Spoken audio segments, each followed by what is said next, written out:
10 to 12 number का benefit मेरे को मैथ्स में देखने के लिए मिला था, वो रिकॉर्डेड मैथ से शीट करने के बाद। और फिर उसके बाद जैसे बच्चों का ये होता है कि हम मैथ तो ले रहे हैं, पढ़ ले रहे हैं, तो हमें बुक्स लगाने की आवश्यकता है। तो आपने कौन सा बुक्स लगाया था मैथ्स में? फिर मैथ्स के लिए मैंने सब शीट्स लगाई थी और प्रीवियस ईयर क्वेश्चंस करे थे। फिर एक्सेल बुक ली थी प्रीवियस ईयर क्वेश्चंस के लिए, वो की थी, एंड जस्ट मॉक टेस्ट। हाँ। बाकी ऑलमोस्ट सभी चीजें आपकी शीट्स में हाँ, कवर हो गई। मैथ से आपको एडवांस मैथ में ज्यादा बेनिफिट मिला, अरिथमेटिक में मिला, आप किस में मतलब क्या? सर दोनों में ही मेरे को उतना ही बेनिफिट मिला, क्योंकि अलजेब्रा और ज्योमेट्री के जो क्वेश्चंस मैंने यूट्यूब से किए थे, उन्हीं क्वेश्चंस में से मेरे को एग्जाम में देखने को मिले।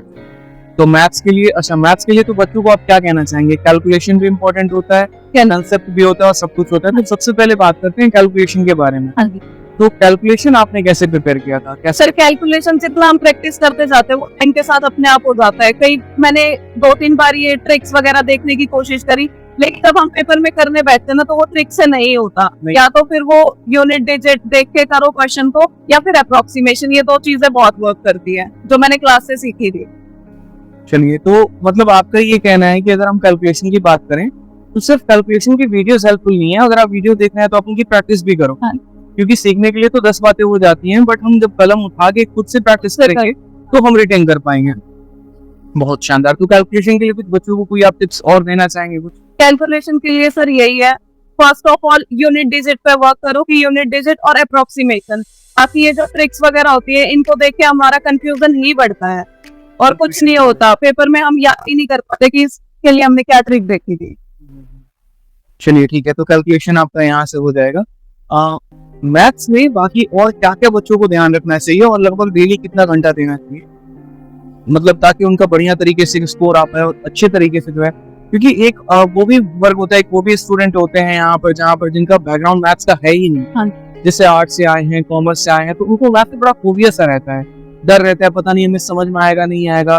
तो उनके लिए आप क्या सजेशन देंगे? किस तरीके से वो पढ़ाई करें, किस तरीके से वो मतलब आगे बढ़े, कितना वो डेली आप टाइम दे मैथ्स को, ठीक है, कैलकुलेशन पर कितना वर्कआउट करे, वो कंसेप्ट पर कितना करे, वीडियो कितना देखे, क्या मतलब की तरफ से उनके लिए क्या सजेशन होना चाहिए? मैथ्स की प्रिपरेशन की स्टार्टिंग के लिए सबसे ज्यादा इम्पोर्टेंट है गाइडेंस।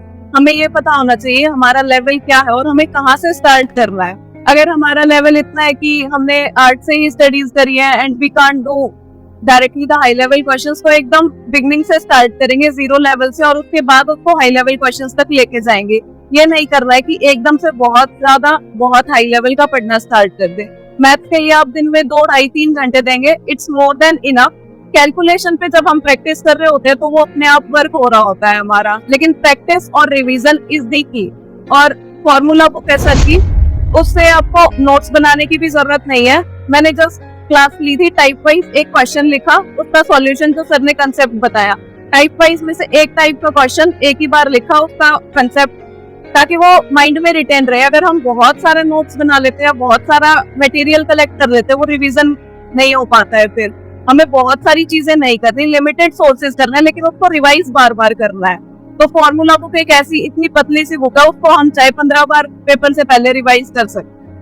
तो मतलब उससे बच्चों को हेल्प मिलेगी, आपको ऐसा लगता है? सर फॉर्मूला बुक से सबसे ज्यादा हेल्प मिली मेरे को सीजीएल मेंस के टाइम पे, आपकी यूट्यूब वाली सीरीज और फॉर्मूला बुक। सीजीएल मेंस मैंने सिर्फ उनके ही बिहाफ पे दिया था, क्योंकि तब तक मैं इतनी प्रिपेयर्ड थी नहीं। मैंने रिकॉर्डेड बैच उससे 1-2 महीने पहले ही लिया, 2.5-3 महीने में मैंने वो बैच कंप्लीट कर लिया, फिर शीट्स करके और सिर्फ रिवीजन और मॉक टेस्ट किया था। सिर्फ रिवीजन और मॉक टेस्ट किया आपने?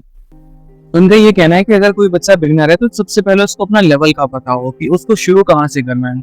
अचानक से आप सीधा ज्योमेट्री के साथ घुस जाओ या हाई लेवल किताब उठा लो तो वहां से आपका नुकसान होगा, समय की बर्बादी होगी और कुछ नहीं होगा। तो प्रॉपर तरीके से जिसके साथ भी आपकी कंपैटिबिलिटी बनती है, आप उन टीचर्स को चूज करिए, वहां से पढ़ाई करिए और उसके बाद अपने प्रीवियस ईयर को भी साथ के साथ प्रैक्टिस करिए।